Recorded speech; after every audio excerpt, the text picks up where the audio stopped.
Welcome to the deep dive. We're here to cut through that daily noise, get right to the heart of what's really shaping things. Our mission today, well, it's to unpack these big headlines, international diplomacy, domestic policy shifts, even these election controversies, and really figure out what they mean, not just on their own, but, for you and the world around us. We're looking for those ripple effects. Exactly. It's like connecting the dots. We've pulled info from lots of places: Google News, Mint, India Today, the Economic Times, UN News, BBC. Quite a mix. And the goal isn't just reporting, it's more about explaining that web of cause and effect, showing how these things, which might seem separate, actually link up and impact everything, illuminating those deeper currents. Perfect way to put it. Okay, so let's dive into that first big point, the one causing a lot of buzz. Former President Trump in Ukraine, specifically his comments ahead of meeting President Zelensky, reports suggesting he might, well, throw Zelensky under the bus, ruling out Crimea return, maybe even NATO membership. Yeah, this is potentially huge, a real shift. Yeah. Trump saying Zelensky can decide to end war, and pretty clearly stating Crimea won't be reclaimed. And that's interesting because, remember his envoy, Steve Witkoff, he previously floated this idea of NATO-style security guarantees for Kiev. Right, so what does that even mean? NATO-style guarantees if full membership is off the table. How's that different from a real alliance? Well, that's the million-dollar question, isn't it? It's fundamentally different. Think of it like this. NATO-style guarantees might mean strong bilateral support, maybe advanced weapons, intelligence sharing, like having a really good security system for your house, maybe even a direct line to the police. But full NATO membership, specifically Article 5, that's like being part of the neighborhood watch where everyone is legally bound to defend your house if it's attacked. It's a collective defense pact. One is strong support. The other is an ironclad multilateral commitment. Big difference in practice and perception. Okay, so it's about the level of commitment, the guarantee itself. What does this kind of ambiguity, this messaging from Washington mean then? For Ukraine, obviously, but also for Europe, for other alliances.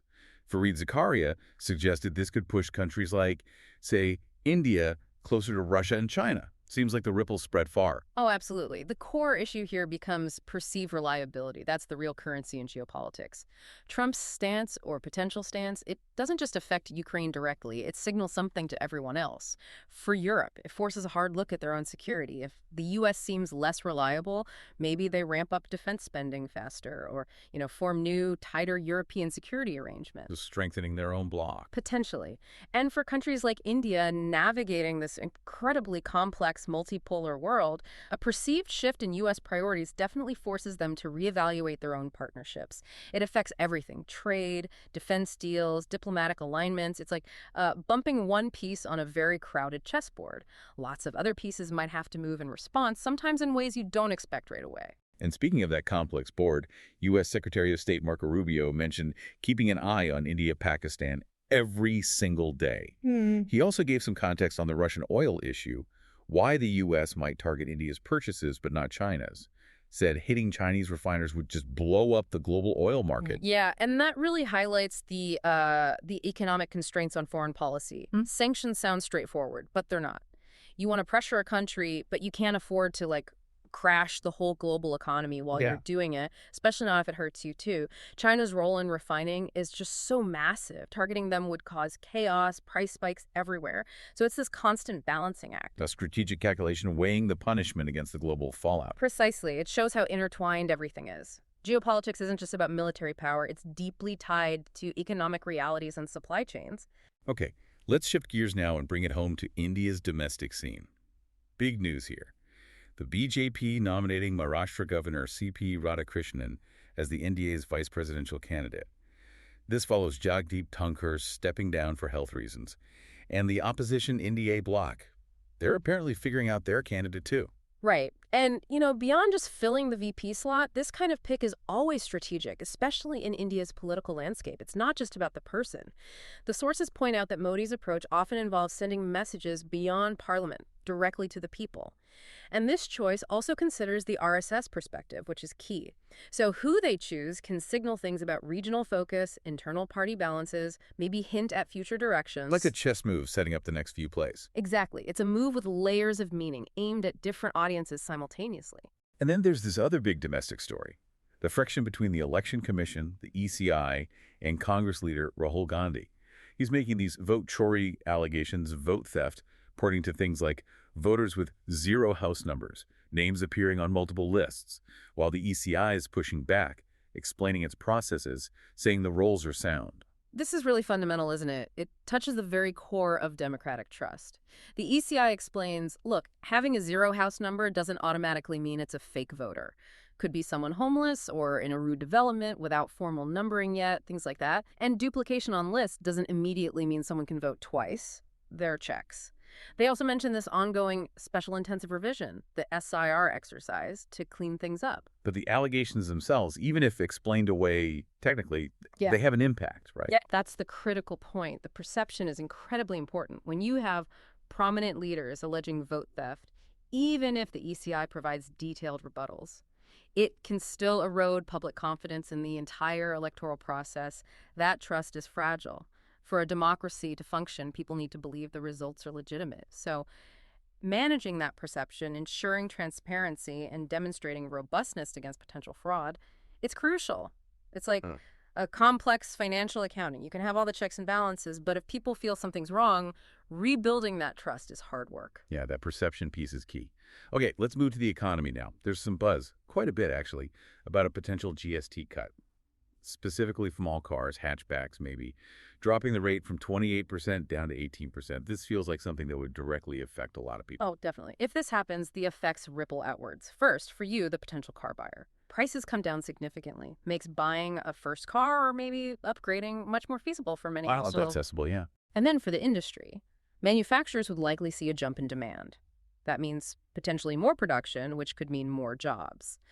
Not just in car factories, but also in related industries. Steel, tires, components, dealerships. It's a classic example of using a tax lever to stimulate a specific sector, hoping to boost consumption and kickstart broader economic activity. Interesting.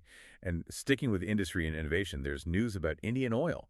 They're planning to start producing sustainable aviation fuel SAF in December at their Panipat refinery, using, get this, used cooking oil. Now, this is fascinating. It tackles several things at once. The obvious one is cleaner flying, right? SAF cuts carbon emissions way down compared to regular jet fuel. But the bigger picture, the sort of second-order effect, is India positioning itself to meet those future international goals for blending SF into jet fuel by 2027. And it's about energy independence, becoming more self-reliant in these greener fuels. Plus, the innovation of using waste-used cooking oil. Yeah. Turning a problem into a resource. That's a great example of circular economy thinking almost. Exactly. It shows real forward thinking, connecting environmental goals with industrial strategy and resource management. Big potential impact globally if scaled up. Okay, one last economic point. The tax authorities are apparently working on drawing up a crypto code, finally bringing some structure to that space in India. Yeah, and this is significant. The lack of clear rules, a proper crypto code, has made the whole crypto market feel a bit like the Wild West, Yeah. Volatile, uncertain for investors. So what does clear regulation and taxation mean? Well, the big implication is increased legitimacy, stability potentially. For you, if you're interested in crypto, it could mean less guesswork about taxes, how gains are treated, income from staking, etc. It could also mean safer transactions with clearer rules for exchanges, better KYSML procedures, perhaps. So, moving it out of the shadows a bit. Pretty much. Historically, new asset classes always go through this phase. They start unregulated, then rules come in and they mature. Clearer rules could encourage more people, even institutions, to get involved, making crypto less of a fringe gamble and more like a recognized part of the financial landscape in India. Wow, we've covered a lot of ground. What a deep dive, from global power plays to domestic politics and these key economic shifts. It really shows how interconnected everything is, doesn't it? Trump's comments in Washington potentially affecting alliances in Asia, India's VP choice signaling political currents, GST cuts impacting household budgets, the push for SAF changing energy dynamics, it all links up. We really hope this journey through the headlines gave you more than just the what, but also some insight into the why and maybe the what next. And that brings us to a final thought, maybe a question for you to chew on. As all these global shifts in domestic policies keep evolving, how do you see these different threads, the political, the economic, the international, coming together? How might they shape your world, your daily life, say, a year from now, or even 5 years down the line? Where do these ripples meet for you? Definitely something to think about. Keep those questions coming, keep thinking critically, and we'll be back next time to dig deeper. Until then.